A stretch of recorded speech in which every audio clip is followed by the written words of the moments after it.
వెన్నుపోటు రాజకీయం అన్నావు. ఎవరిది వెన్నుపోటు రాజకీయం?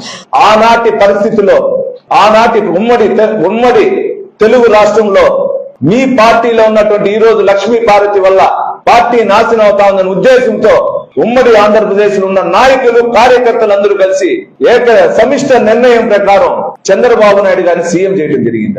1, 2 సార్లు 3 సార్లు ఆ రోజు పెద్ద ఆయన స్వర్గీయ నందమూరి తారక రామారావు దగ్గరికి వెళ్ళి లక్ష్మీ పార్వతి వల్ల ఈ విధంగా జరుగుతా ఉంది, అన్యాయం జరుగుతా ఉంది అని చెప్పి 3, 4 సార్లు అందరూ నాయకులు చెప్తే కూడా లక్ష్మీ పార్వతి గారు మార్చుకోనప్పుడు ఆ రోజు ప్రతిపక్షం ఉన్న కాంగ్రెస్ పార్టీతో లోపాయకారంగా లక్ష్మీ పార్వతి వర్గం చేసుకుంటే పార్టీ ఎక్కడ దెబ్బతింటుందన్న ఉద్దేశంతో ఆ రోజు ఉన్న నాయకులు మా పెద్ద సిబిఎన్ గారిని నాయకత్వంలో పనిచేయడం జరిగింది. ఇది వెన్నుపోవటం కాదు, ఆంధ్ర రాష్ట్ర ప్రజల యొక్క స్వలాభం కోసం కాదు, ఆంధ్ర రాష్ట్ర ప్రజల యొక్క అభివృద్ధి కోసం, ఇక్కడెక్కడ నారా చంద్రబాబు నాయుడు గారి ఫ్యామిలీ స్వలాభం కోసం కాదు.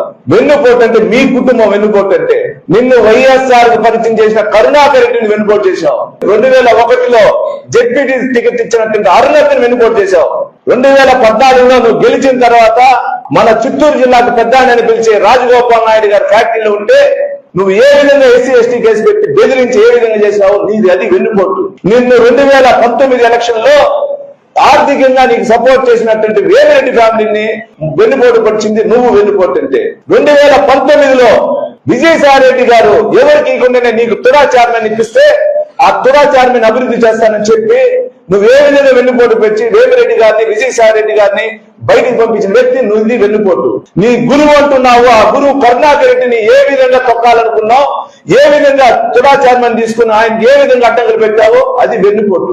2014 ఎలక్షన్ కానీ, 2019 ఎలక్షన్ కానీ, 2024 ఎలక్షన్ కానీ నీకు అండదండలు ఇచ్చిన సాయం చేసింది పెద్దిరెడ్డిని తొక్కాలనుకున్నావు, అది వెన్నుపోటు. వెన్నుపోటు అంటే నీ కుటుంబం, చెవిరెడ్డి కుటుంబం. వెన్నుపోటు అంటే చిత్తూరు జిల్లా కాదు, రాష్ట్ర వ్యాప్తంగా వైసీపీ పార్టీ వాళ్ళందరూ చెప్తారు వెన్నుపోటు అంటే చెవిరెడ్డి అని. నీ దెబ్బకి భయపడిపోయారు వైసీపీ తాడేపల్లిలో ఉన్నటువంటి ఆఫీసులో ప్రతి ఒక్కరు. నువ్వు జైలుకి వెళ్ళావు, ఎందుకోసం వెళ్ళావు? జగన్ గారి కోసం వెళ్ళావు నువ్వు జైలుకి. నీవు వెళ్ళింది నీ డబ్బు అక్రమ లిక్కర్లో 600 కోట్లు సంపాదించినావు అని చెప్పింది దానికి సాక్ష్యం కసిరెడ్డి గారు, వేరెవరు కాదు. సుమారు 600 కోట్లు సంపాదించి ఈ రోజు కూడా రాజ్ కసిరెడ్డి గారే చెప్పిన సాక్ష్యం. నీతో ఉన్నటువంటి వ్యక్తులు డబ్బులు లెక్కేస్తా ఉన్న మిషన్ కూడా చూసావు. ఆ డబ్బు ఎక్కడిది? నీకు ఇంకా చెప్తున్నా, మేము కాదు, నువ్వు ఎప్పుడైతే జైలుకి వెళ్ళావో ఆ జైలుకి వెళ్ళిన తర్వాత నువ్వు ఏ విధంగా డబ్బులు తిన్నావు.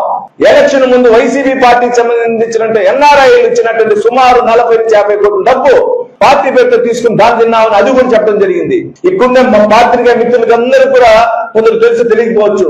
సీఎం ఆఫీసులో మామూలుగా ఏ సీఎం ఆఫీసులో భోజనం ఇస్తారు స్టాఫ్ కి అందరికి, అదే విధంగా అక్కడికి వచ్చే ప్రజలకు ఇస్తారు.